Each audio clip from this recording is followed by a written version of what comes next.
Good morning. It's your KCHW morning show. It is Wednesday, May 20th, 2026. We are joined here with myself and Miss Sharon Ludwig. Paula is still out for the week, but hopefully she'll be feeling better. We love you, Paula. Come back soon. Come back to us. Yeah, it's gonna be pretty boring without her today. Yeah. No, it's not. It's gonna be wonderful, but we are gonna really miss her. We'll be great. And today is our guest for the second half of the show. We have Mr. Mayor Linsdey Baxter with us. Oh, good. You know what day it is today? It's the 20th of May. It is the Wednesday morning local roundup. That's true.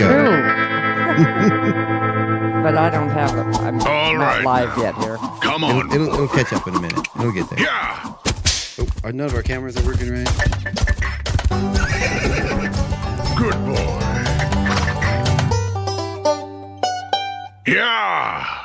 Yeah. Indeed. Good morning, Sharon. How are you doing? I'm doing okay. Yeah. I've got a little vertigo going on in my life right now, and I'm going to be fine. That's awful when the room turns sideways. Yeah, and it starts spinning. Oh, I'm so sorry. Well, I hope you're feeling better. Well, I'll either feel better or I'll die, so, either way, I'm fine. Wow. Wow, Sharon. Don't do that. No. Stay with us. I still am not following on here. Oh, that's okay. We'll be up in a minute. Okay. So, as I said, we've got Mayor Baxter joining us for the second half of the show. We're going to talk about all the great stuff the city's got going on, and it's always a pleasure to have the mayor on with us. So try to bring him on once a month and sort of give everybody updates. Great one, especially since tonight is the city council meeting. That's right. And I know Paula said she's not going to be able to make it on the morning show. She needs her rest, but she will be there tonight for that city council meeting. Yeah. So, hopefully she feels better soon. Okay, now we miss her. Yeah, now it says live, and I have no pictures. But I'm always slower than Paula's.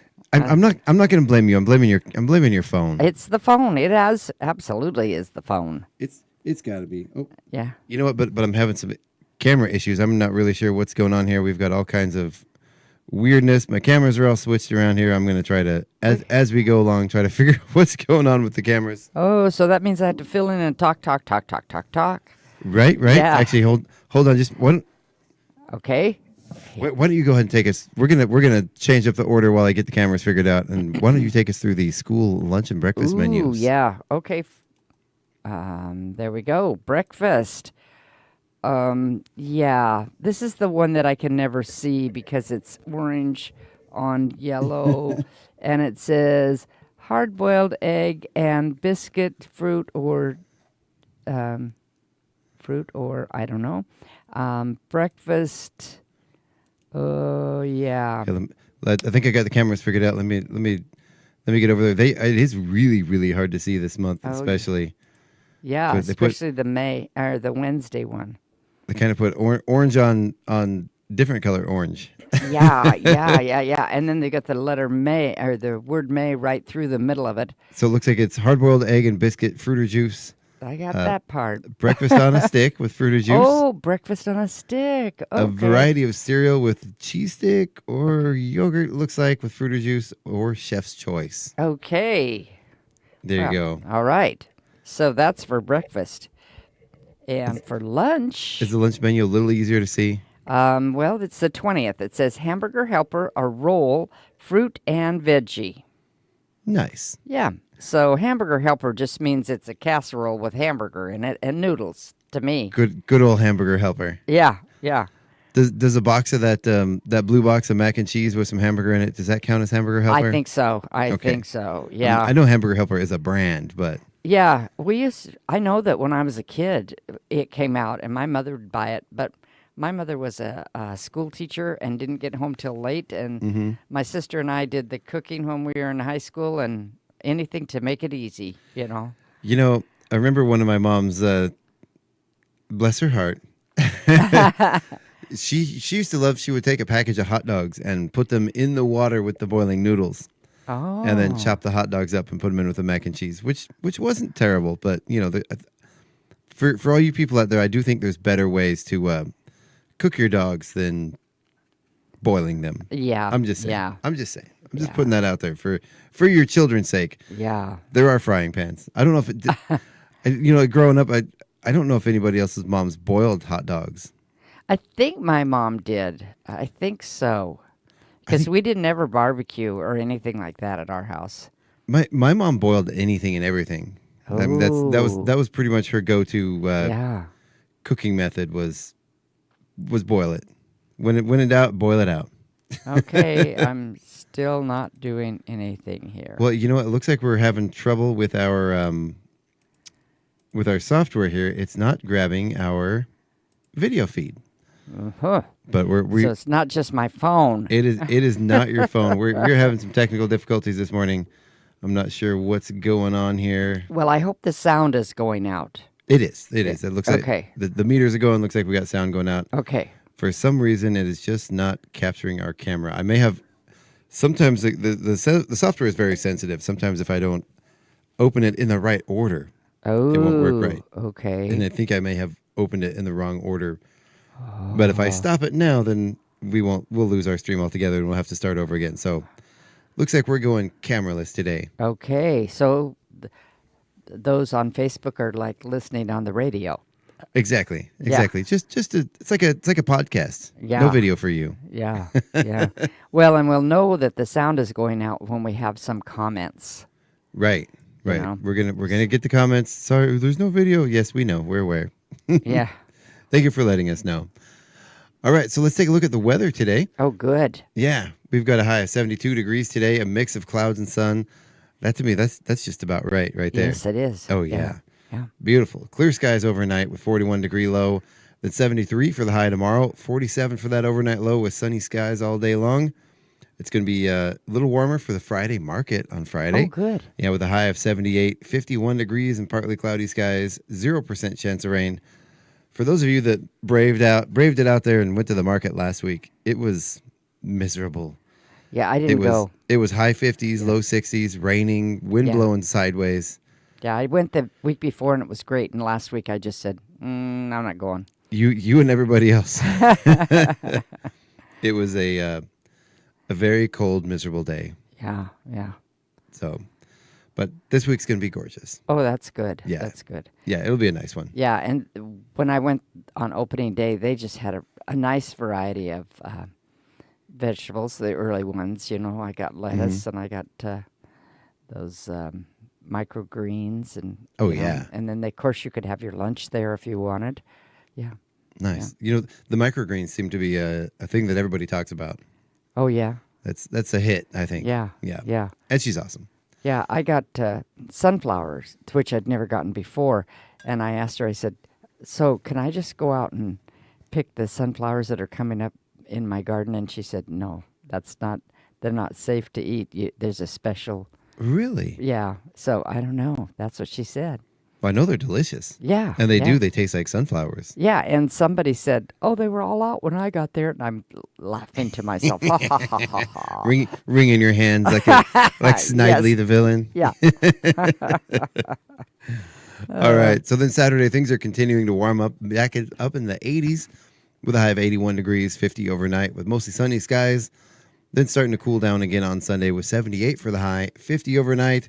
71 and 45 on Monday of next week with mostly cloudy skies, about a 24% chance of rain coming back.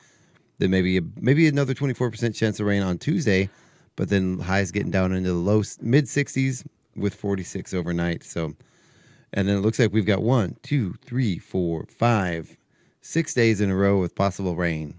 Oh, yeah. I heard somebody say it was going to rain next week. Yep. Now, is there any low into the 30s? The lows in the next week or two? I am not seeing. It looks like the lowest low I see is about 43 in the near future. So, okay, this is good. This is good because we're coming to the end of May and we want to keep this warmer weather. We don't want a surprise frost. I keep a gardening journal and it's either today or tomorrow. We had a frost maybe 3-4 years ago, and tomatoes were killed and other stuff. Yeah. Sharon, you are so organized. How do you do it? I don't do housekeeping. That's how you have the time. Yeah. So you make Gino do all the housework. That makes sense. Oh, yeah, sure. I've noticed the layer of dust all over everywhere, thinking, gee, you really ought to dust this house. It's terrible. Well, you come to my house, the dust is the least of the problems. Oh. Well, you have dogs, and we have dogs, too. And so you can vacuum or sweep, and 30 minutes later, you've got little hairballs all over, because of the dogs that are shedding. They're like snowdrifts in the corner. Yeah. Well, luckily, we don't have sheddy dogs, but they do bring in, oh, yeah, schmutz from the yard and crinkled up leaves and dirt and, Yes. on occasion, much, much worse. Yeah. Oh, yeah. Well, a few years back, I got tired of cleaning carpets, and so we had the carpets all taken out, and we had tile throughout the house upstairs.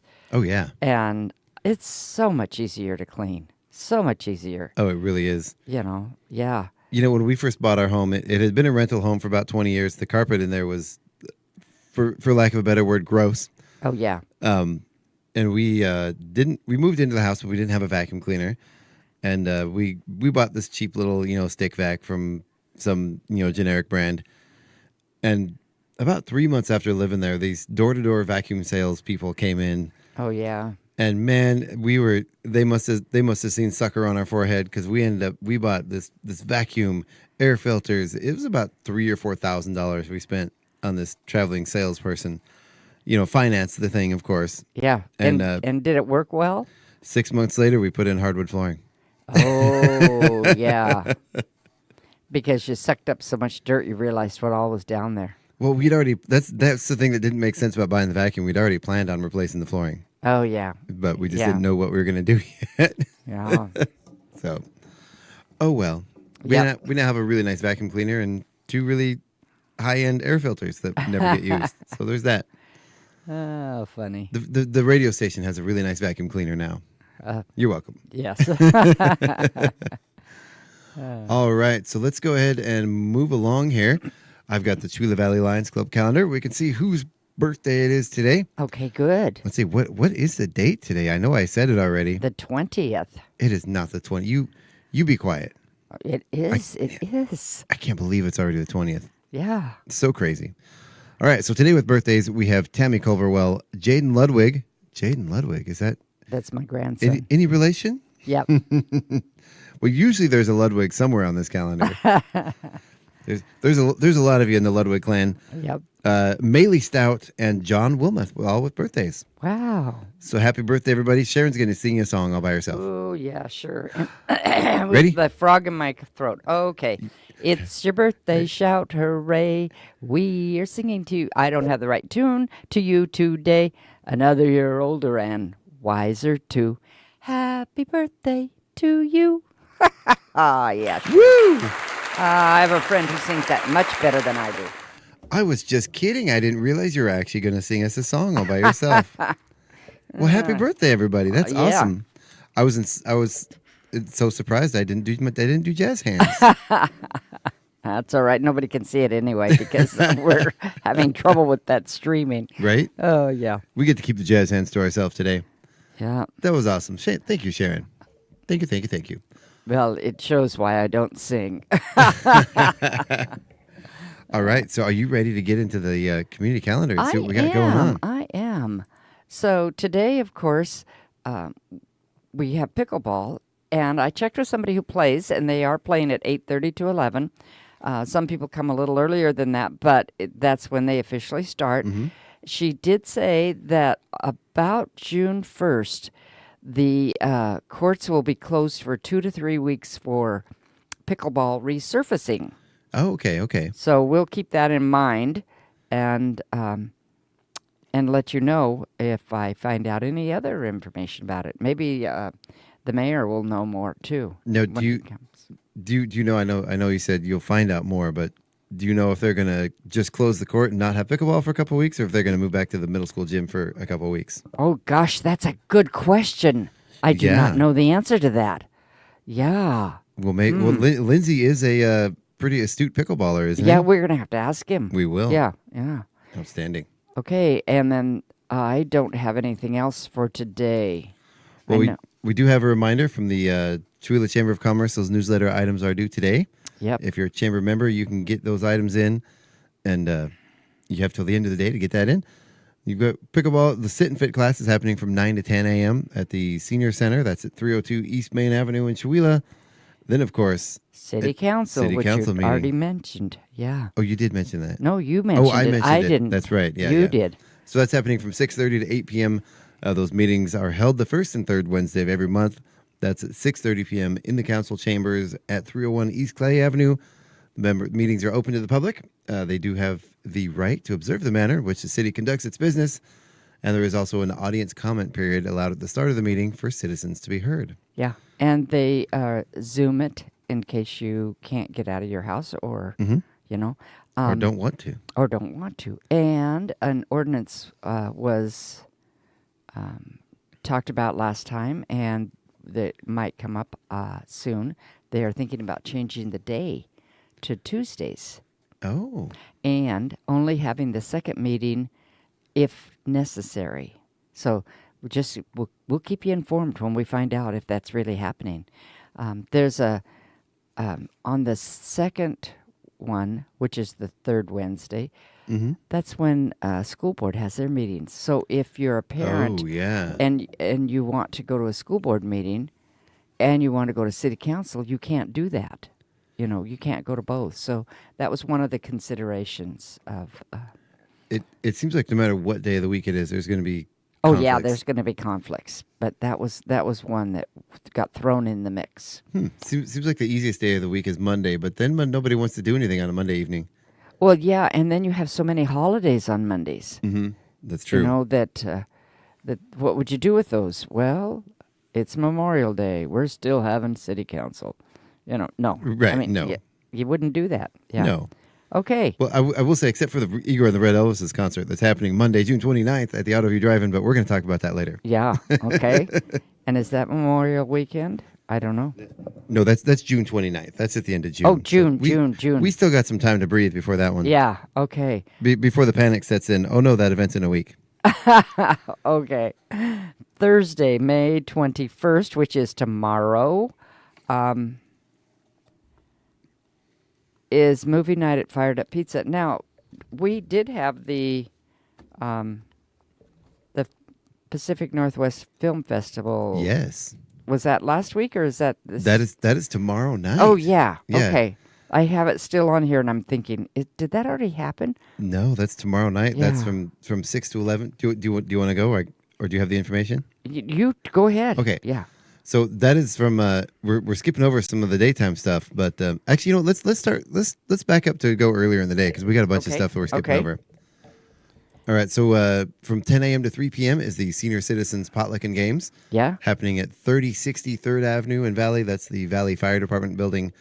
That's where senior citizens from Chewelah, Valley, and Springdale are invited to join on the first and third Thursday of each month for games and a potluck from 10 a.m. to 3 p.m. You know, that word invited sometimes gives me, I like to say invited, and I don't know where that comes from. you were invited to this party. I don't know if it's a It sounds like a Boston. Yeah, I have no idea where that comes from. But speaking of the Senior Citizens Potluck and Games, this is Miss Beldean's birthday month. I want to go ahead and wish Beldean happy birthday. Oh. Yeah, her birthday's this weekend. They're going to be throwing a party for her at the Oasis. Nice. On Sunday, May 24th. So if you don't know Belle, you should, because she's an amazing, awesome lady. We love her. All right. Then let's see. We've got the food bank open tomorrow from 10 a.m. to 2 p.m. at the Senior Citizen Center in Chewelah. And then from 3 to 4 p.m. is Tech Help at the library. And I'm stealing all your thunder. I need to stop. So then we've got the, now we are at the Pacific Northwest Filmmakers Showcase. Yes. So and I do have some information about it, and you do too. I do. So between us, we should be able to figure it out. I imagine that it starts when it gets dark or dusk. It will. Yeah. And last week, if you were listening to us, we had K.S. Brooks on, and she told us all about it also. And so the local filmmakers will be there. it is free. It's at the drive-in theater, which is one of 3 that are left in the state, which is, amazing, when there used to be every town had a drive-in theater. Not anymore. Not anymore. We are famous over here. It's become such a rare thing, and it really is. It's a different experience than it is than going to regular theater. Yeah. Now it's going to be an interesting thing because from what I learned last week, it'll be turned around backwards. You won't be facing. No, never mind. That's Red Elvis's. Okay, I'm mixing up. I'm mixing up. I was like, wow. No. This one you will be facing the screen. Yeah. Yeah. Yep. And so you can go and eat. There will be food there. So that's the only thing that will cost if you want to. And if you don't know where the AutoView Theater is, it's between Colville and Kettle Falls. Yep, it's there on the left. The AutoView Road is where you turn. Yeah. Take that left. Yeah.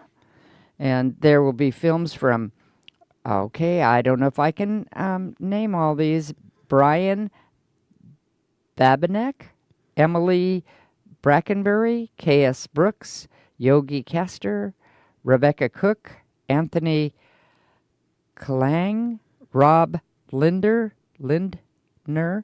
Misty Shipman, Sean Springer, Chris Thompson, and a special message from Mr. Joseph Wilzinski. Oh. Yeah. And it says for this last festival, does that mean that they're not doing it again? Or does that mean just Joe's not doing it again? I don't know. I haven't heard anything. I don't like the word last. I know. I don't either. Well, yeah. I know Kat's planning on moving, and Joe's already gone, so maybe it is. Maybe, unless someone else takes up the mantle and keeps it going. Yeah, and it's right there on this Filmmakers Showcase 2026. It says that, so I don't know. Outstanding. Yeah, so maybe that they're just putting that on there so somebody will step up. Let's hope so. Yeah. So yeah, and it does. Yeah, the doors open at 6. I guess the gate opens at 6. Ooh, yeah. You get on there. The films will start at dusk, which dusk is coming pretty late these days. It is. It is fun going to these because you show up at 6 and the filmmakers are all there, so you can go around, you can meet them, get to know some of the people, and then socialize a little bit, and then watch their films. So it's a lot of fun to get to know the folks first. Yeah, made quite a few friends out of those in the past. That's nice. And there's going to be some familiar faces up on the big screen too, so you might want to go and keep an eye out. Yeah, you'll probably see somebody up there, which is a kind of a cool experience. Yeah, that's fun. Are you in some of them?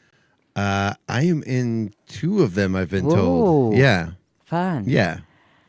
Yeah. To one capacity or another. I'm not really sure what. Uh-huh.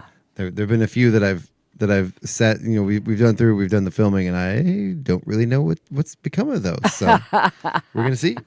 Whether you're on the editing floor. Right.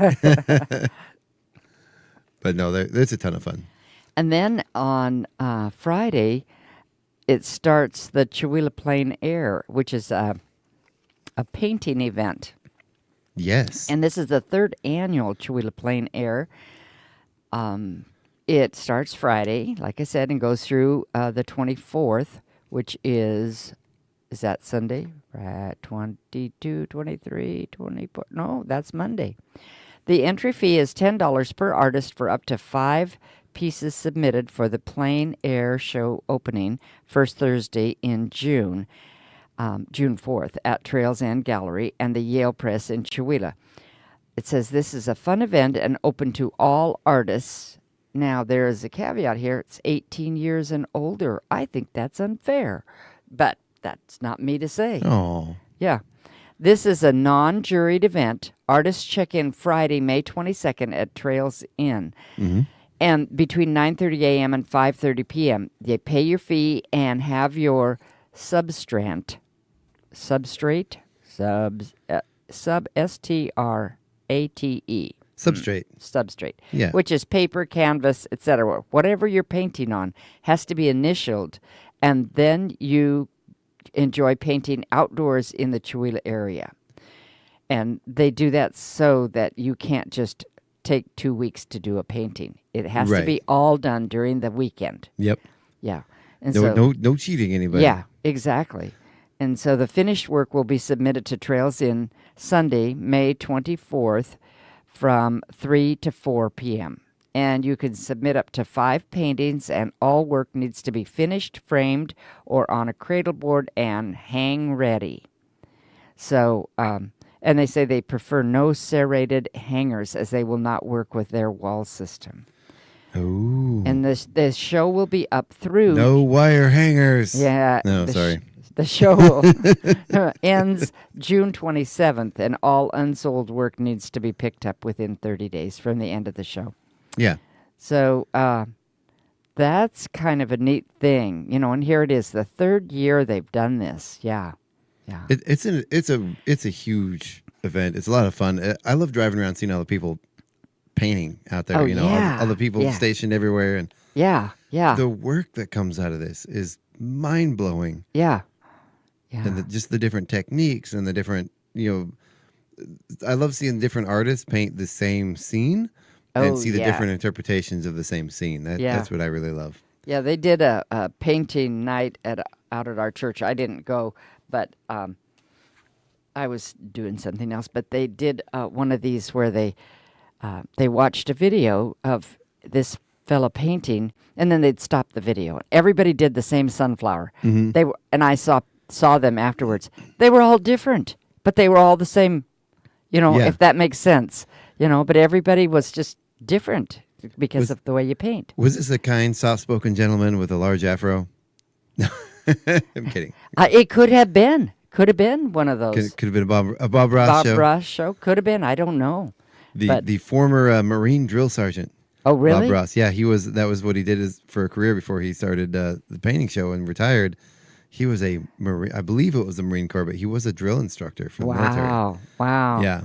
Because he was so soft-spoken and so I'd seen interviews with him. He said once he got out, he didn't want to yell at anybody anymore. Oh. So that's why he sort of became the Bob Ross that we all know and love, because he couldn't handle yelling at folks.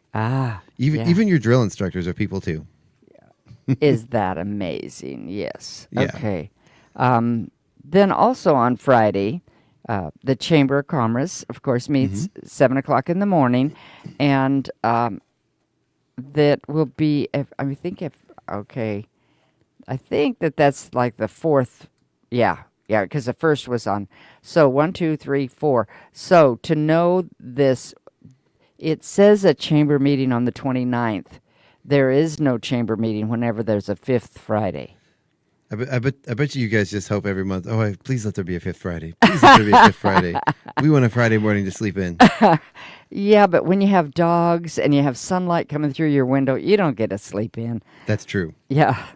What is the sleep you speak of? Yeah. You just have to go to bed earlier when it's dark, Right. Also on Friday, of course, is pickleball and the farmer's market. And Chuck just told us it's going to be good weather for the farmer's market. So get out there, get early to get those microgreens before I get there. Right? Yeah. She'll take them from me again. So if that was you know who the culprit is. Get there earlier. No excuses. Yep. And then is that it I think that's it for that day. I think so. And as I like to call it, this will be episode 3 of the farmer's market for the year. Oh, yeah. And soon we'll see. I don't have a poster on the farmer's market to know what special days are coming up. There's probably several. Oh, yeah. Later in the summer, they do the zucchini regatta and the apple pie eating contest and the pumpkin bowling. And, it's always a lot of fun. Yeah. Yep. So then on Saturday, May 23rd, is the Colville Valley Sanctuary Vaccination Clinic. I'm trying to find my flyer on it. Okay, here it is. You got it? Yeah. Yeah, so it is from 9:30 to 1, no appointments. If in line by 1, you will be seen.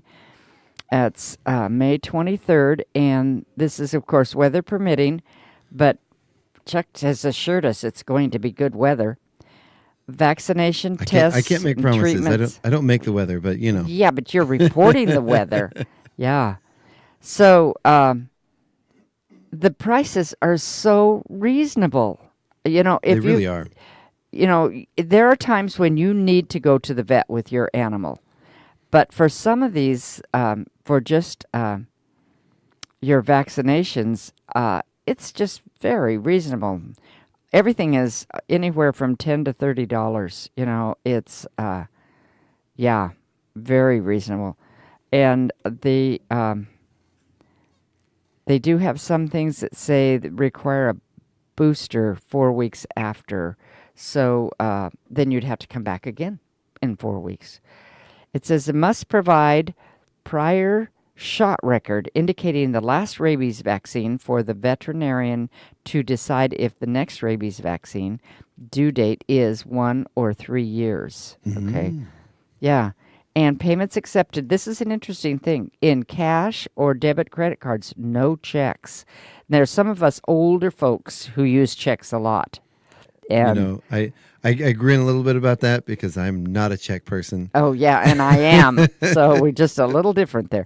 And if you don't know where it is, it's 501 Old Arden Highway in Colville or near Colville. But so, and you must have your dog on a leash and your cat in a carrier. Absolutely. Yeah. So what a service. It really is. And aside from that, they do valuable rescues. There are so many animals out there that need rescuing, need help. So if you're looking for a cat, I would suggest check them out.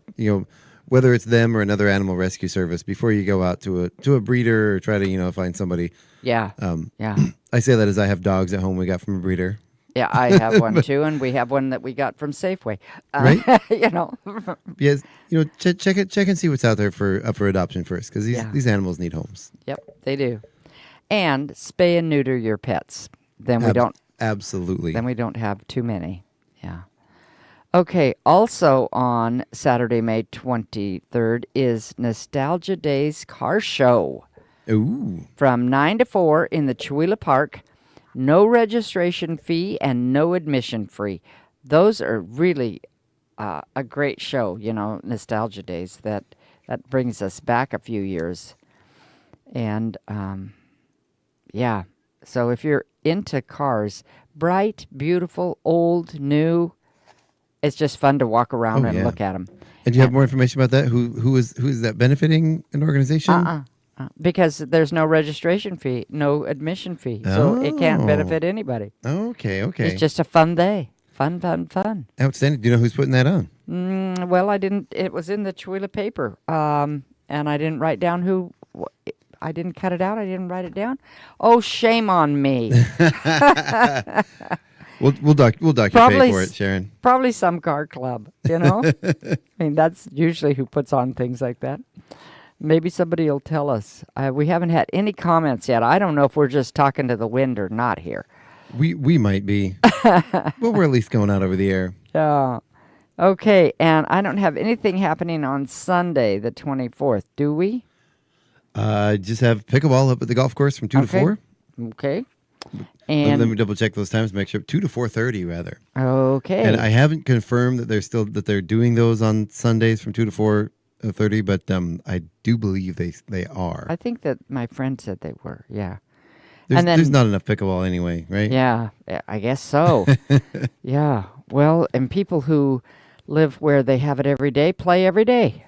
Right. And so here you can only play, 4 times a week. That's it? Yeah. What are we going to do with the rest of our time? I don't know. And then Monday, of course, is Memorial Day. And so I don't know if everything is happening. Normally on a Monday, we have pickleball. Normally on a Monday, we have single-deck pinochle at 5 at the Senior Center. And normally we have the Brick Builders Club at 3:30 at the library. I don't know. I guarantee you the library is not going to be open. Okay. That's good to know. The rest of this, it's a government facility, so I'm guessing it's not open on Memorial Day. Yeah, probably not. But the rest for the rest of the stuff, I'm guessing probably not. But you know what? You never know. Yeah, if you're going camping, go camping. It's supposed to be a good weekend. Only you don't want to miss the things that are happening around here. So camp in your backyard. Or you know what I'm going to do? What? I'm gonna get some overdue yard work done. Oh yeah. Yeah. Although I will have to say, I've already mowed my yard twice this year. You can't tell. It is a jungle, and it's just. Yeah. The last time I mowed it, and 2 days later I look out of the yard, and you couldn't tell. Yeah. It was ridiculous. Things are growing so fast right now. It's crazy. Yep. That early rain and the it's just making everything grow. I've mowed several times. Yeah. Okay, then, just coming up in the distance, of course, is on May 30th. We have Chihuahua's Got Talent. Yes, we do. So tell us about that.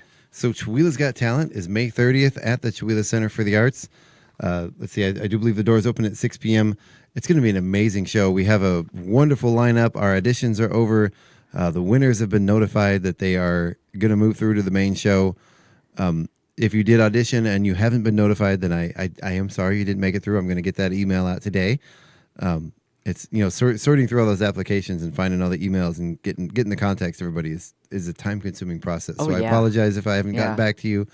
But yeah, we have selected the winners. They have been notified to go through to the main show. We had so many talented people go through that if you did not make it, it's not because we didn't see anything good in you, because we didn't see the talent in you. We just had so many amazing people audition that, you gotta go where it is, and we don't want to discourage people. Try again next year. We want to see what you got and keep coming out. And we actually have 13 people on our list this year. Anybody who plays the spoons? We don't have any spoon players. Shoot. We don't have any jug bands. Band. Oh, we do have a couple of amazing guitar hacks. We've got some singers. We have a ballet dancer, which we've never had before. How fun! Yeah. We've got lots of great stuff. So it's really going to be an amazing show. Looking forward to it. Good. We've had people that and love that came in and blew us away with their talent that was a secret hidden talent. Ooh. We've got one young lady who came in, said she'd never, I think she was in her late 20s maybe, said she'd never sung in front of anybody before in her life. She came in, she was a little nervous, absolutely blew us away. One of the most beautiful voices I've ever heard. Wow. And just by herself with her family at her house, in the shower, and just decided to give it a shot. And that's what this show is for. Yeah. And that's what I love about it, is people coming out and, hidden talents and things that you sing in the shower. You sing while you're cleaning up in your house, or you do something and come and share your talents with the world. And that's what I love about it. So looking forward to that. May 30th. Those tickets are available if you go to kchw.org. You can sign up. We're going to get the new updated posters. We have a whole bunch of folks that we'd like to thank. I'm gonna try and name them all, and I'll probably miss some. I'm going to start with you, Miss Sharon Ludwig, Sharon and Gino. And we have Hart Hills Mountain Saw and Tractor, Fired Up Pizza, Nina's Thai Kitchen. Oh gosh, I'm gonna forget somebody. That's why you're supposed to write it down. I know. Chuck. We have the Chihuahua Independent. I've just been making those posters, so I should have all this memorized. And we've got a few of our community level sponsors that we'd love to thank too. But thank you guys so much for everything. It's going to be an amazing show, and I want to thank you guys for participating. Yeah. Also that day, May 30th, in the morning is a key ceremony for Marine Sergeant Joshua Elliott. His house is ready in Loon Lake, and the check-in begins at 9:30, and the ceremony's at 10. Goes from 10 to noon, and there will be you'll be able to see what they've done for him. There'll be refreshments and an opportunity to tour the home. So they've adapted a custom home for him. That is awesome. Yeah. And if you don't know Josh, he goes by, and he's the one that told me the nickname. So he goes by the name Mono Skier. He teaches kids skiing lessons up at the ski hill, and wonderful guy. Always got a big smile on his face. Really great with the kids. Yeah. So, great guy. Yeah. It warms my heart to see what the community's rallied around and done for him. Yeah. Yeah. So that, and then just farther on, just to let you know, Red Elvis is at the Outer View, and that's the one that's going to be turned around backwards. Yes. Yes. So when you come in, I'm assuming that somebody will say, park the other direction because it's not going to be on the screen. Yep. Yeah. So that is Monday, June 29th, 6 p.m. at the Autoview Drive-In. We're going to be bringing back Igor and the Red Elvises. And they put on such a good show. Oh, man, yeah. Yeah. It was so much fun. Yeah. Yeah, it's gonna be amazing. I'm looking forward to it. I'm working on the promo as we speak, and in the wise words of Igor, bacon. Yeah, which brings us up to our little break time, doesn't it? It is time to take a break. We want to thank you guys for listening. Stick around. Don't go anywhere. We're going to thank our sponsors, listen to some news, and we'll be right back after that with Mayor Baxter is joining us. So stick around. Don't go anywhere. You're listening to KCHW 102.7, your Northern Lights Public Radio.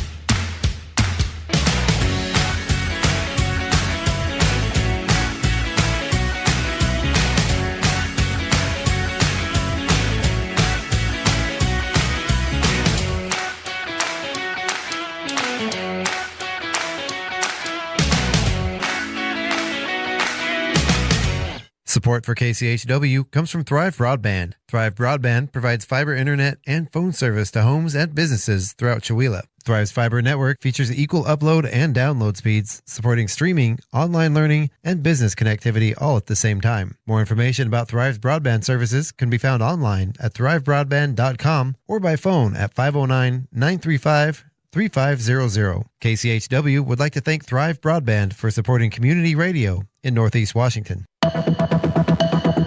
The Public News Service Daily Newscast for May the 20th, 2026. I'm Mike Clifford.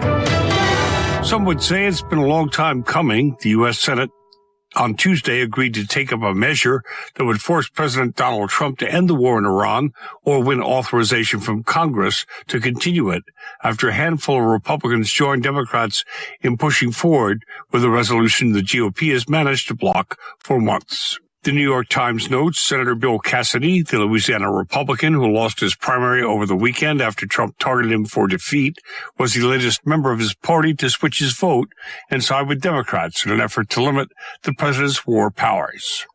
Meantime, as Massachusetts residents prepare for summer air travel, a new report reveals the U.S. airline industry had its worst on-time performance last year since 2014. While most airline travelers have come to expect some minor delays, Department of Transportation data show 1 in 12 flights last year were late by an hour or more. Teresa Murray with the consumer watchdog Public Interest Research Group says a shortage of air traffic controllers, government shutdowns that affected security lines, and even bad weather made travel conditions worse. Cancellations were up, delays were up. Tarmac delays when you're stuck on the tarmac for 3 hours or more, those were up. Murray says on-time arrivals at Boston Logan International Airport were slightly below the national average. She notes for the month of September alone, nearly 97% of early morning flights were on time, but that rate fell to less than 40% in the evening hours. I'm Catherine Carley. Flights have also been reduced due to congestion problems at major airports like O'Hare and Newark International.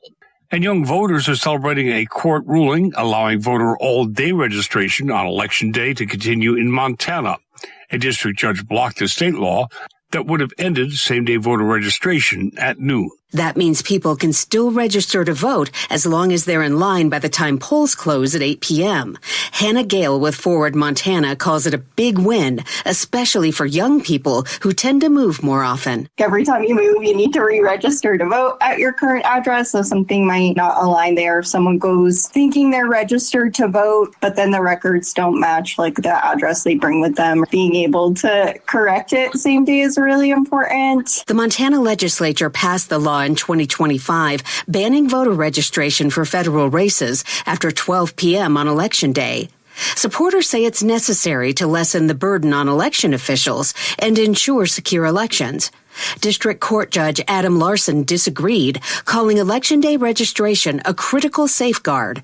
He issued a temporary injunction blocking the law from taking effect for the June 2nd primary election. I'm Laura Hatch, reporting. This is Public News Service. In New York, the state's electric school bus mandate faces a likely delay. A new proposal in the state budget pushes back the original transition start from July 2027 to 2032, when it was initially supposed to be completed. Some school districts claimed the initial time frame wasn't achievable, and rural lawmakers worried rural districts would struggle to keep to the deadline. Deb Peck-Kelleher with the Alliance for Clean Energy New York says the delay doesn't make sense. It's a transition with the expectation school districts will purchase one or two, and then slowly, as they do their bus replacements in their normal schedule, they would replace their diesel buses with zero-emission buses. Various provisions and programs were in place to ensure districts wouldn't face too many barriers with the transition. One involved waivers for individual districts to push back their efforts, and the New York State Energy Research and Development Authority offered resources to help school leaders develop a plan. Along with these, the state set aside $500 million to aid planning work. I'm Edwin J. Vieira. And as Illinois appears to be moving forward in adopting more restorative justice practices for juvenile offenses, youth advocates say it's going to take more than legislation to shift the system. The Illinois House passed a bill last month that aims to reform the juvenile justice system by requiring both courts and states' attorneys to consider restorative justice participation prior to sentencing. Michael Sang, professor at the University of Illinois Chicago Law School, stresses the need to engage all juvenile court personnel about the benefits of options like mediation programs. I don't think any legislation is going to result in real progress without further education. We've got to educate judges in Illinois about what restorative justice is and exactly what it does. Sang says restorative justice focuses on repairing harm, addressing trauma, and providing an alternative to traditional sentencing. I'm Judith Ruiz Branch reporting. Finally, kids in North Carolina and elsewhere are counting down the days until summer break, but their parents might feel a sense of dread. More than half say they don't have access to a structured summer experience for their child, with cost as the top barrier.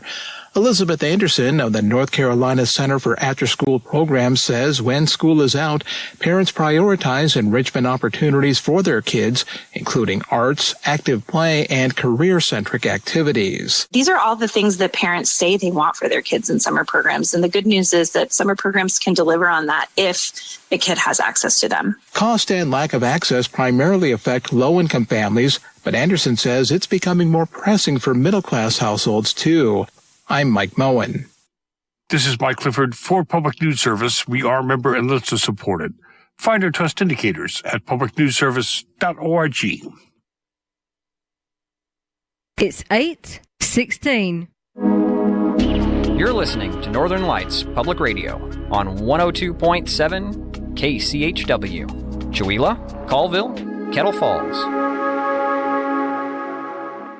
Your KCHW morning show is made possible by donations from Colville Toyota. Colville Toyota, located at 160 West 3rd Avenue in Colville, offers new and used vehicle sales with a Toyota Express Maintenance Center for service. Vehicle sales are open 8:30 a.m. to 7 p.m. Monday through Saturday, with service open 7:30 a.m. to 5:30 p.m. Monday through Friday, and 8 a.m. to 5:30 p.m. on Saturday. More information on Colville Toyota's vehicle inventory and services available at colvilletoyota.com. Colville Toyota, a small-town dealership with a big heart. And by LMK Floors in Chewelah, serving Chewelah and the surrounding areas. Located at 110 East Main Street in Chewelah, next door to Bradley's Taekwondo. Locally owned and operated, LMK Floors provides sales of floor coverings, blinds, and countertops for a variety of home and business projects. Open Monday through Friday from 10 a.m. to 5 p.m. and Saturdays from 9 a.m. to 2 p.m. LMK Floors, now open at 110 East Main Avenue in Chewelah. LMK means let me know. More information about LMK Floors can be found at lmkfloors.com or by calling 509-936-9099. KCHW would like to thank LMK Floors for their support of public radio in Stevens County. Programming brought to you by Ryan Moore, your Edward Jones financial advisor in Deer Park, Washington. Edward Jones, member SIPC. Edward Jones is a firm that helps individuals and business owners achieve their financial goals. More information is available at edwardjones.com or by calling 509-276-2974. Edward Jones, member SIPC, with locations in Deer Park and Chewelah. This is KCHW 102.7.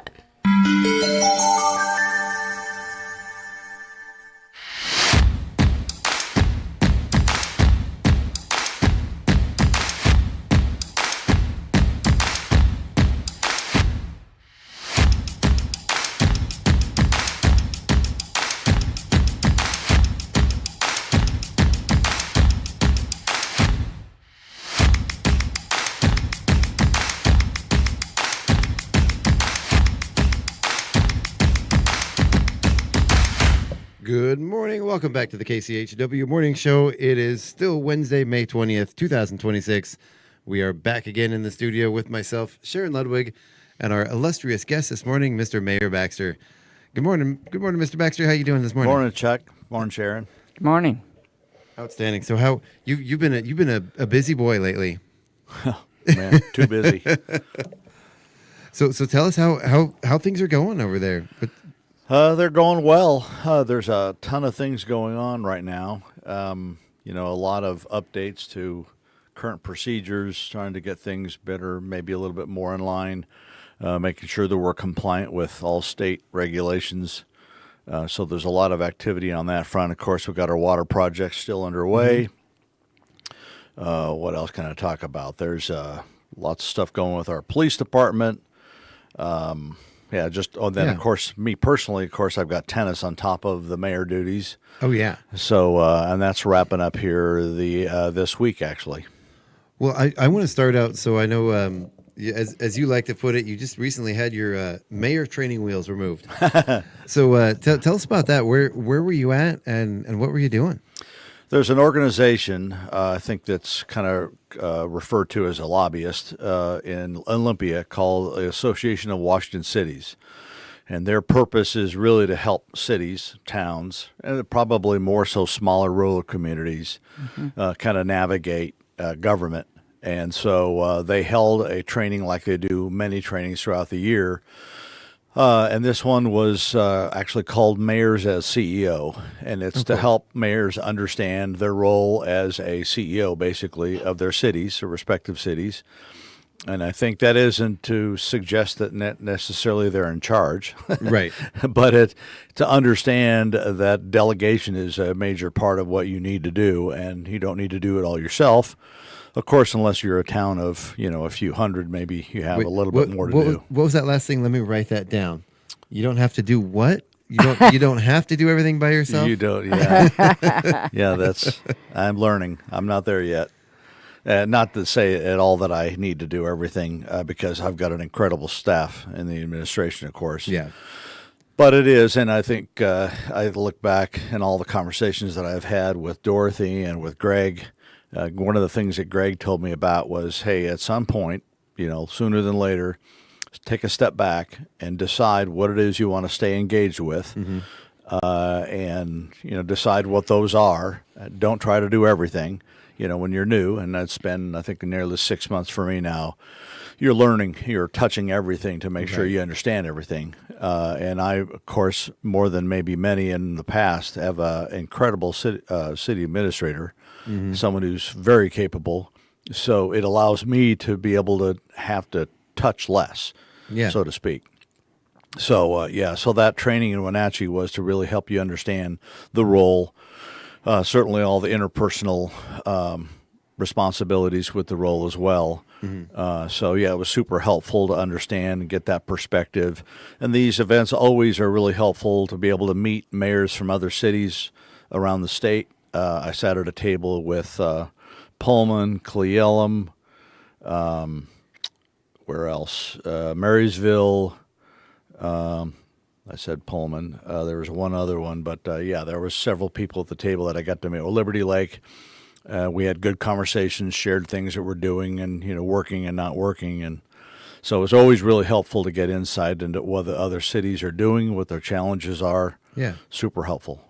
So do you still have mayor's meetings with Colville and Deer Park and Marcus and things like they used to have monthly meetings? I do. Mayors? Yeah, that was something I think Dorothy started. Yeah, a long time ago. She invited me into those before I was mayor. When at one point I was running unopposed, she brought me in. And yes, to answer your question, yeah, I still have them every month. We get Jack from Colville, Jesse from Kettle Falls, Stephanie from Springdale. Marcus hasn't been there for a while. And Tim from Deer Park used to come as well, but he hasn't been able to make it of late. But yeah, those are super valuable. We talk about the same kind of things. Yeah. Right? Yeah. Our challenges, what they're seeing, what they're doing. The most interesting part to me, I think, might have been about the pool that Kettle Falls put in and what the cost was, what the maintenance costs were, what the funding mechanism for all that is. I bet you that was an eye-opening conversation. It was really helpful to know. Yeah, so that was super helpful. The other thing that came up that we discussed too, by the way, Sharon, good that you brought this up. When I met with Andrew Engel, we talked about a few things a few weeks ago. One of the things that to me was the most important was the struggles that we have in rural communities where we see legislation come out of Olympia that is kind of one size fits all. Oh, yeah. And they, oftentimes they really don't apply well to smaller rural communities. Yeah. And so Representative Engel took on the task of furthering that conversation. Hopefully he's going to have some more conversation with some folks back in Olympia and see if it kind of has any legs to it. I mentioned it to Jack and to Jesse and Colville and Kettle Falls, and they very much agree with it as well. Yeah. So, well, and some of that is, they call it unfunded mandates. The state mandates what everybody has to do, no matter what your size, and it can be expensive for any city, but especially for small cities on a small budget. Right. For sure. Right. Yeah. Very restrictive. Yeah. In many ways. So the concept would be that when legislation comes out before it's ratified or approved, that they apply it to cities greater than, pick numbers, greater than 500,000, less than 100,000, less than 5,000, and see how it applies to those communities. Oh, yeah. Right. And if it needs to be modified to apply well, then they modify it, so to speak. Yeah. Well, and I think a lot of those they're well intentioned, but when you've got a city of 1 million plus people saying, "Oh yeah, we should do this," and everybody should do it. Sometimes I think on their end it's just they don't think to step back and think about how is this going to impact a town like Chewelah. Sure. And I think it's good to have that representation in there to really make them stop and like, hey, whoa, hold on a minute, this is not going to work for us. Yeah. So it's good to have them. I don't know if they are or not, but it is good to have them listen. Yeah, for sure. Again, I don't understand their world and what they have to deal with. What the likelihood is that this makes it on some kind of a priority list to really talk about and drive. But so Jack and Jesse have agreed to kind of sign on to the concept. Mm-hmm. I'm going to meet with Senator Short here week after next. And it will come up in a conversation amongst many things. And I want to get her temperature on the concept. Yeah. And I'm sure to a degree, this has been asked before. Oh, yeah. Maybe in some form. And maybe it actually exists in some form already. And I believe it probably does. But certainly not to the extent that I think we need it to exist. Right. Because we still see things coming out. Not that it is a great example, but the sheriffs, I can't remember the House bill that came through about giving the state government the authority to form a board to evaluate the performance of county sheriffs. Right. I'm not sure if that really, it may have applied well to larger cities, larger counties, but to us out here in the rural East, I'm not sure it applied well at all. Right. So that might be an example of where this concept could be applied. Well, and with this, I know, I know Shelley, and I really like her. I think she's, we don't align politically on everything, but I think she does a good job, and I think she represents us well.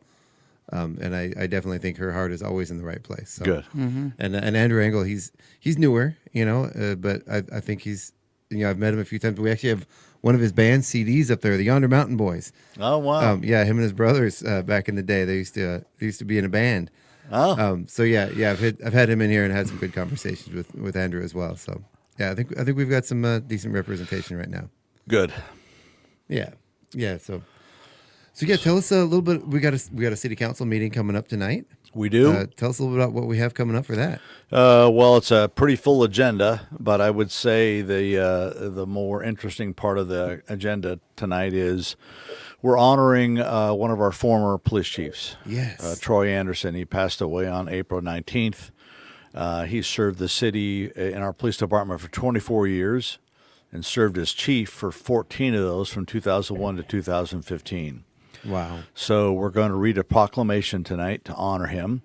His son Joshua will be in attendance. Good. We'll also have former Mayor Dorothy Knaus, Commissioner Mark Burrows, Andy Matherly from the tribe. Mm-hmm. We will hopefully have some folks from Stevens County Sheriff. Of course, our police department will be there in force. And we've got some Legion representation because Troy also served in the military. Mm-hmm. And I'm sure I'm missing somebody. But, we're trying to get a list of folks together that really were a big part of his life and who can be there to help honor him. Well, that's great. I always thought it was fun that when he retired, he kind of got bored, because and he went to work for the post office. And he worked for the post office for quite a while, So just a real low-key job, but he really enjoyed that. Yeah. That's fantastic. Yeah. So a lot of people find when they are very powerful or very busy then they retire, they find that they got to find something like be the mayor. Hey, what an idea. Huh? I can offer them counseling. Yeah. So speaking of the police, and you'd asked me if we should discuss this or not, and I think we should. There is another police matter that the city has an ongoing concern with. Do you want to give us some updates on that and just sort of talk to people, tell them what to expect with that? Sure. I know it's a matter of a lot of interest to a lot of folks here in the community, as it should be for sure. There's about 1 billion things floating around in my head, most of which I can't talk about. I know because we can't talk about it, we speak very generically about it. I made a post on Facebook last night, and the same article will be in the paper this week from the Mayor's Desk article. Mm-hmm. And it's an attempt to try and to reassure folks that public safety is absolutely paramount to this administration, to me specifically, but to this administration.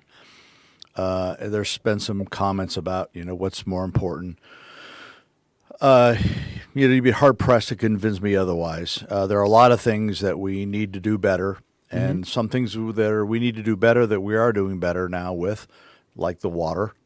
Mm-hmm. Which is huge. It's well on our way to better days. But that does not, to me still, this is an opinion on mine, and, I welcome your feedback. I invited it, so go ahead and provide your feedback. But I still think public safety has to be number one.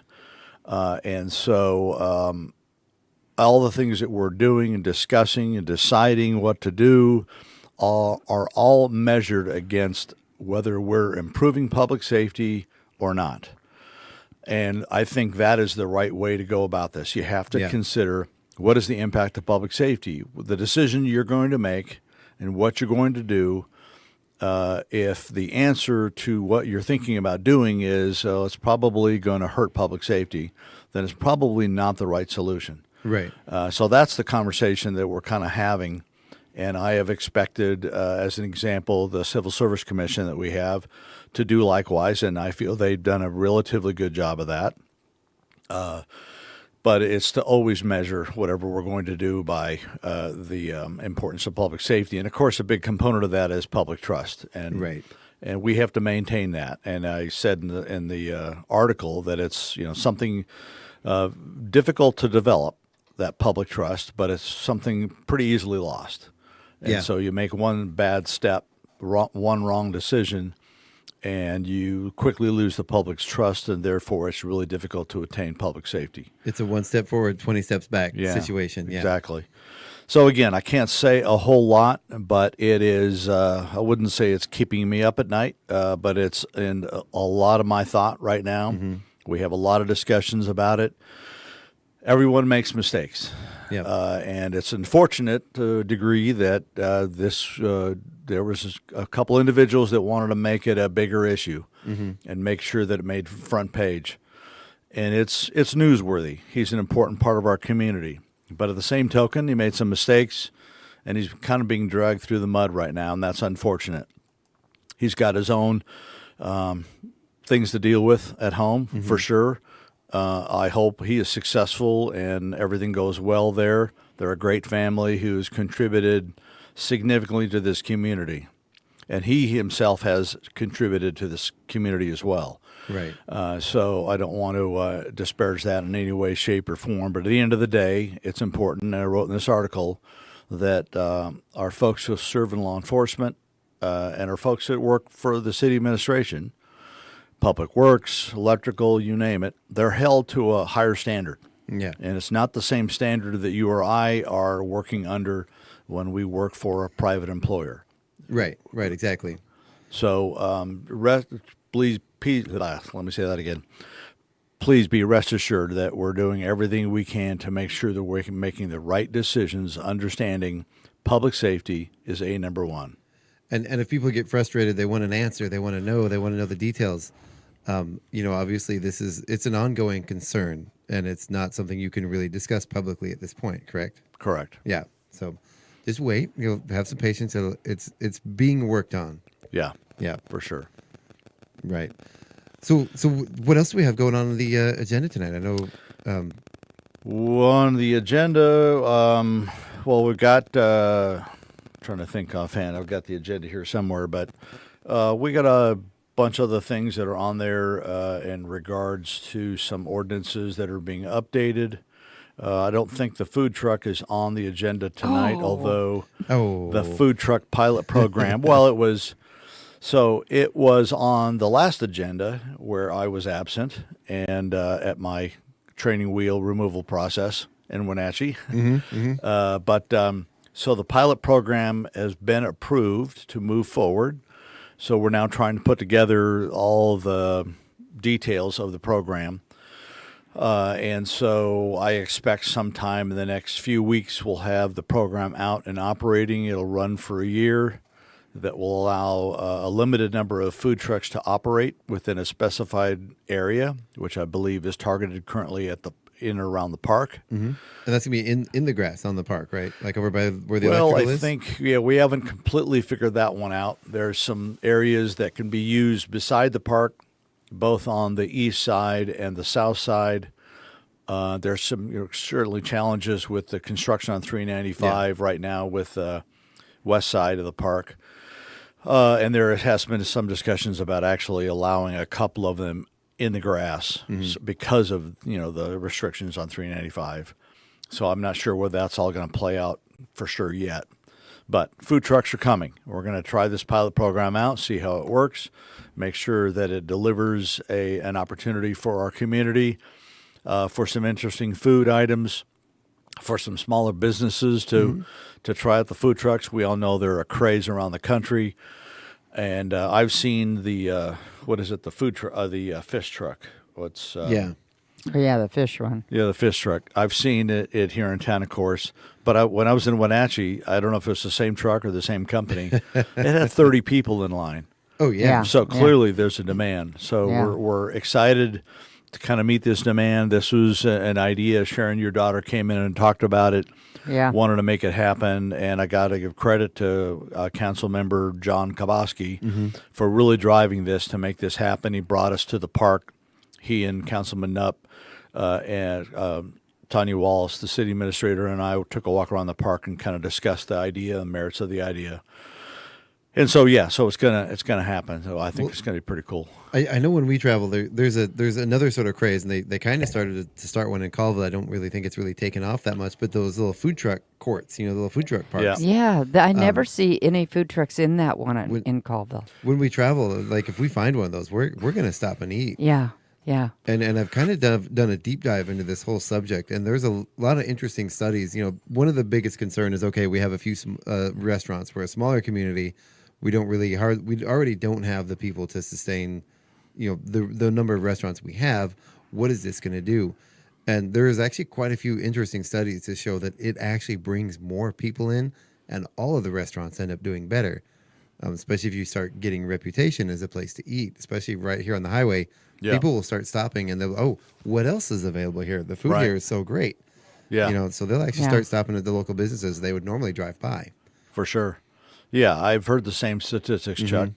And I, for one, initially was not a big supporter of the concept, only because I was worried what it would do to our restaurant community. And then after hearing those statistics, and I've talked to a couple of folks who have them, actually up in Colville now, because, Sharon, like you mentioned, they have a park, but it's not being used. Largely, as I understand, the gentleman who owns it or operates it charges a hefty sum per month. Oh, yeah. Trying to make his money back from the investment in a shorter period of time. So as a consequence, trucks aren't using it. It's too expensive. Yeah. But rather have 10 people paying half as much than 0 people paying twice. Well, you think at some point, there would be an adjustment there. The Tri-County Economic Development Department office in Colville actually is experimenting with kind of a food truck court in their parking lot. Oh, cool. And they're allowing some vendors in for a period of time so that they can develop their concept. But they're only allowed to be there, I think it's 6 months, before they have to then move out and let somebody else come in and, try their recipes and their concept. And the hope is that it'll incubate some, other, maybe it's better use of their food truck area. Maybe it's to develop their concept into ultimately a brick and mortar. Yeah. I'll have to say one of those places I grabbed a hot dog. I can't remember what they called it, but it was I haven't had it yet. I really want to go to that. It was like cream cheese, peanut butter, jelly, and I think hot sauce on a hot dog. And I was like, that sounds so bizarre. I'm going to try it. It was one of the best hot dogs I've ever had. Really? It was absolutely incredible. Don't tell me that. You would have never had it. I was like, wow. I don't know if I'm going to love this or hate it, but turned out it was delicious. And there's fun places that food trucks can go that you can't have a bricks and mortar restaurant go. Say like my son, Mary's brother David, he started by doing, he was a shop teacher, and they built a pizza truck or pizza trailer, and they started by doing pizza at the football games. Yeah. And then it developed, and he now has a couple of food trucks. He's a school administrator down in Utah, but he does this on the side. It's kind of fun. So, but he goes places like he's been at football games at BYU. Where they put up things in the parking lot. And different things like that, and different festivals and things. Yeah. But Absolutely. It's a big deal in Utah, and you belong to an association that lets you know when and where, and you sign up and you accept your gigs, as you call them. Yeah. So it's a big deal. Yeah. Although we'll have to say, I saw a news article, but gosh, it just made me laugh so much. It was if you notice, you drive around Spokane, there's around town several locations late at night. It's almost like a party going on. There's bright lights. They're doing tacos. They're doing like tacos El Pastor, where they have the big, almost like a gyro thing, where they have the big thing rotating, and they slice the meat off. Only it's tacos. And what was the term they used? It was a basically like an illegal taco ring. I forget what the term they used, but it's this taco mafia, this like illegal underground taco ring, and you're getting in. The headline was very sensational, like this big massive crime ring of illegal tacos in Spokane. They got caught operating without current health permits. It wasn't exactly the scandalous thing they were talking about, but yeah, it made me laugh. I wish I could remember the term they used, because they really made it seem like this great big underground crime ring. Well, it was somebody that forgot to update their health permit. Yeah. There's a Mexican food taco truck out on Pines Road in the Valley, and whenever I'm out in the Valley, which every couple of months or so, I always stop there and eat, because the prices are right and the food is so good. Oh yeah. Yeah. Oh yeah. Yeah. I know. So, I know. Down south, living in Tennessee, you'd always look for like somebody sitting outside of a shack in an old lawn chair. Sort of nondescript. That's always the best food. Yeah. Well, so this brings us to something you mentioned, and that's $3.95. When I came down this morning, I noticed that everything's pulled back. There's no workers down there. Normally, when I come down, there's workers starting. Are they taking a break, or what's happening? So they're entering the next phase of the construction project. I say this while I realize that there are still some curbs yet to be poured. Yeah. We've seen, like out in front of Acres. But the next phase that they're moving into is paving. Okay. So I think they're almost completely done with kind of the sidewalk portion, curb portion of the construction. And they're starting up the repaving part, and they're actually starting, I believe, out on 395 at Hafer. Yeah. Oh, okay. That's the kind of the south limit of the project, and they'll pave from there north. I do believe they're going to start at some point here paving on the north part of the project, moving south as well. But and I don't recall the exact dates about how long this is going to take. It seemed to me it was quicker than I thought it would be, so I think it's somewhere in the neighborhood of a couple of weeks before that portion of it is completed. And then they'll have to come back and do the lines, paint all the lines. Speaking of paint, are they going to paint the curbs at those bulb outs red or anything? I thought about that this morning as I drove in because, they're new in a new location, if you will, that people aren't familiar with. And the fact that if they don't see them really clear, I agree. Yeah. That it would be really advisable, even though they're rounded and you can get away with driving over them. We really don't want people driving over them. Right. And I was thinking of a child standing there waiting to cross and somebody driving over. I just, it could be it could be a hazard. Mm-hmm. Yeah. Yeah. Good point. I'll actually bring that up and see if that's something they would consider doing. Yeah. I'll have to say I saw some children crossing the street there right there on Lincoln. Where they have the crosswalk lights now. Oh yeah, those are fascinating. And that's been such a trouble area for so long that I really liked seeing a little bit of extra safety for the kids. Yeah. Those you cannot miss those lights. Yeah. Right. And one of my concerns was I've seen some of those crosswalks before where it's a little thing flashing in the corner that's not really noticeable, and what'll happen is actually you can be distracted like, oh, what's that light over there?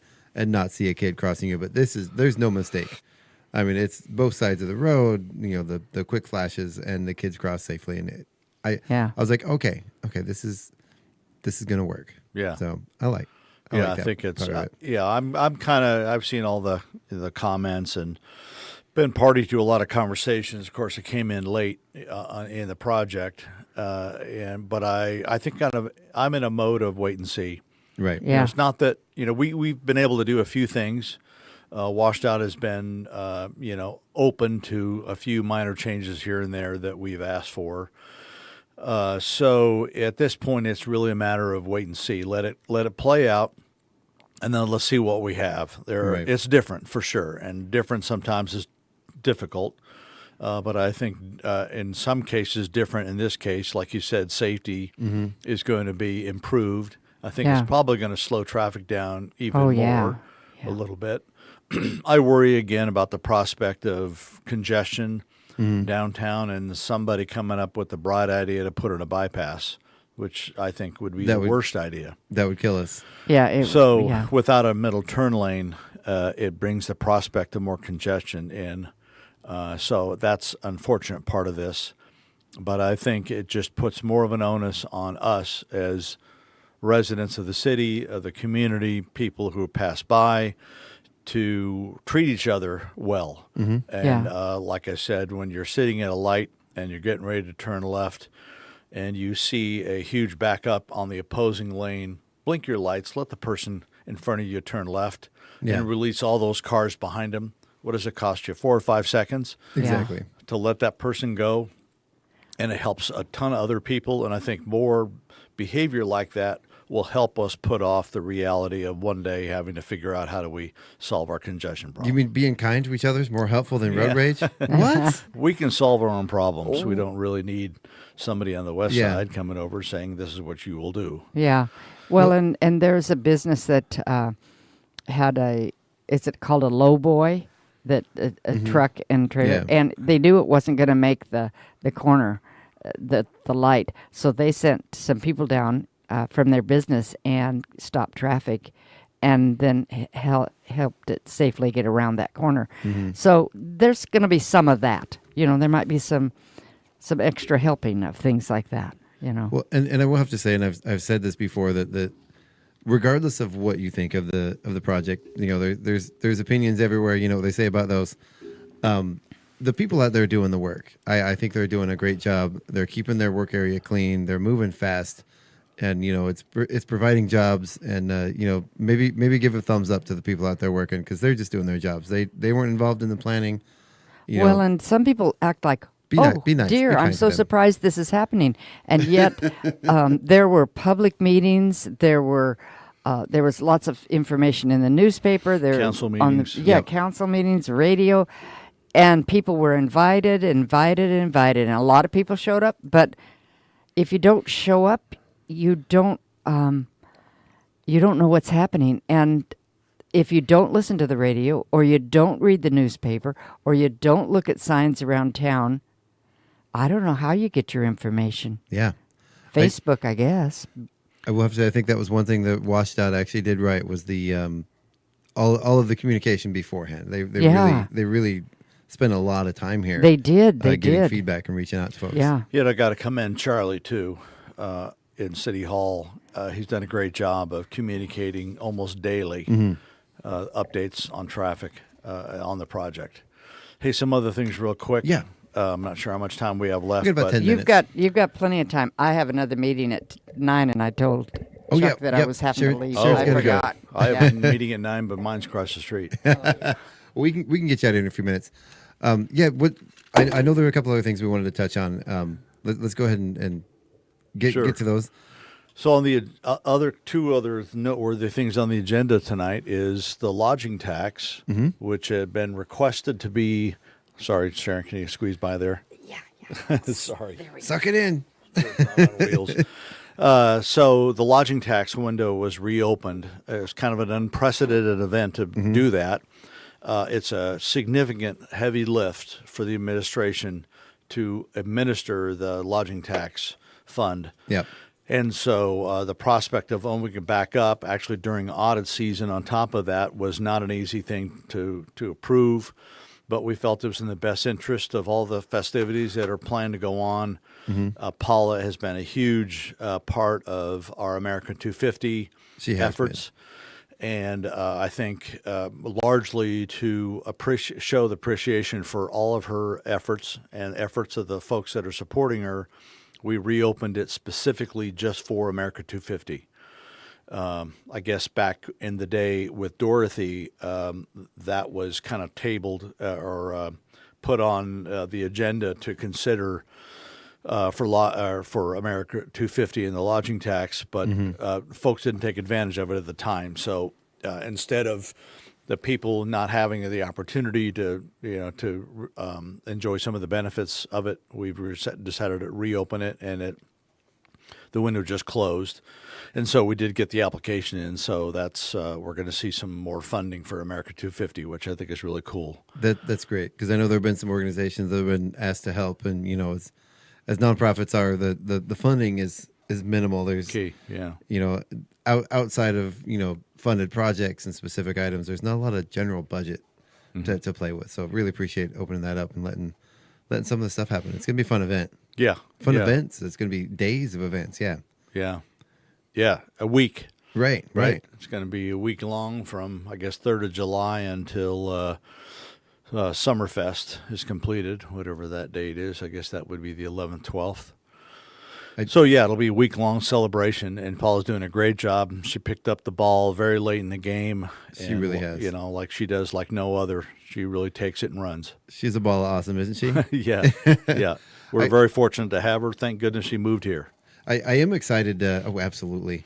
I am excited. KCHW is actually going to be taking part of the celebration in Colville, July 3rd for their fireworks celebration. Oh, at 10 p.m. we will be airing a series of short songs, patriotic in theme, that will be done in choreographed with the fireworks display happening at the city of Colville is doing. Very cool. So we will be providing the soundtrack for that 4th good. of July fireworks show in Can Colville. we figure out a way to pipe it through the music downtown?